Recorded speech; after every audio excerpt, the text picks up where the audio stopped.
Isu tanah terus menghantui Kerajaan Pakatan Negeri Pulau Pinang. Selepas debat skandal tanah kuari dan kontroversi tanah kampung Buah Pala terbaru, dihirit pula dengan isu penukaran hak milik pegangan sebidang tanah di Georgetown. Kali ini Ketua Menteri Lim Guan Eng didakwa memberikan maklumat palsu dalam persidangan Dewan Undangan Negeri bersabit keputusan Kerajaan Negeri.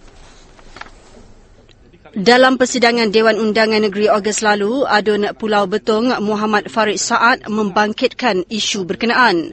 Beliau menyoal sama ada kerajaan negeri meluluskan permohonan menukar mana-mana tanah dari status hak milik pajakan kepada hak milik kekal dalam bulan April hingga Jun 2009. Dalam jawapan bertulis kepada Farid, ini jawapan Lim yang juga pengerusi Jawatankuasa Tanah Negeri. Namun, jawapan terbabit boleh dipertikaikan dengan salinan dokumen diperolehi buletin utama ini. Merujuk kepada tanah lot 408 seluas 1.4 hektar di Seksyen 19 di Bandar Georgetown. Dalam surat bertarikh 25 Jun 2009, Pejabat Tanah Daerah Timur Laut memaklumkan pemilik tanah PDC Heritage Hotel Sdn Bhd diberikan hak milik kekal dari hak milik pajakan 99 tahun. Permohonan dihalusi dalam mesyuarat pada 27 Mei 2009 dan kelulusan diberikan pada 3 Jun 2009. Untuk itu, pemilik tanah diminta membayar premium lebih RM6 juta. Dan jika benar kelulusan itu diberikan, persoalannya, mengapa dalam persidangan 2 bulan selepas kelulusan itu, Ketua Menteri memberikan jawapan yang amat bercanggah dengan tindakannya sendiri. Saya difahamkan memang ada.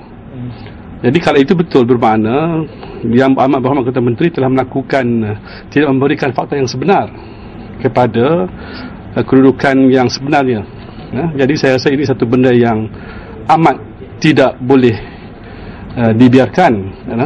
Menipu atau memberi fakta yang tidak tepat dalam Dewan bermakna menipu Dewan. Menipu Dewan bermakna menipu rakyat. Sebab rakyat berhak mengetahui perkara yang sebenarnya apa yang berlaku.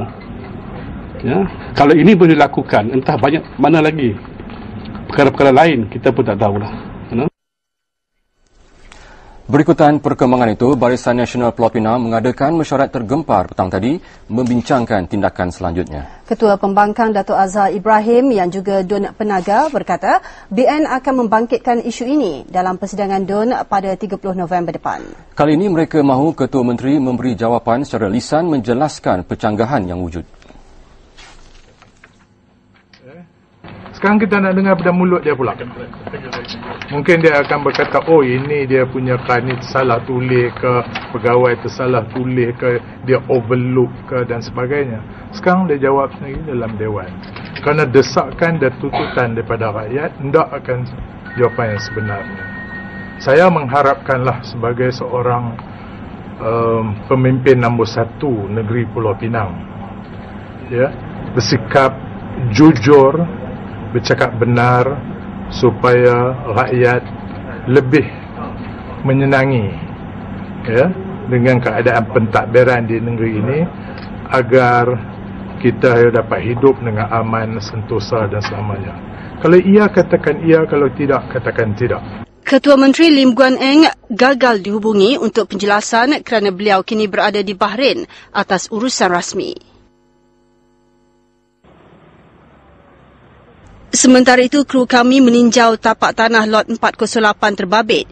Ia terletak di Lebuh Gate bersebelahan Hotel ENO.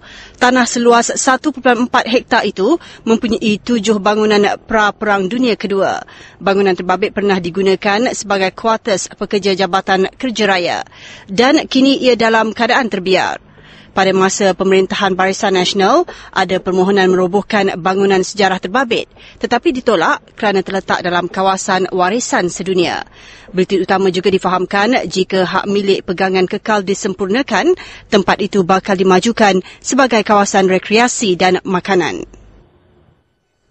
Pensuruhjaya PAS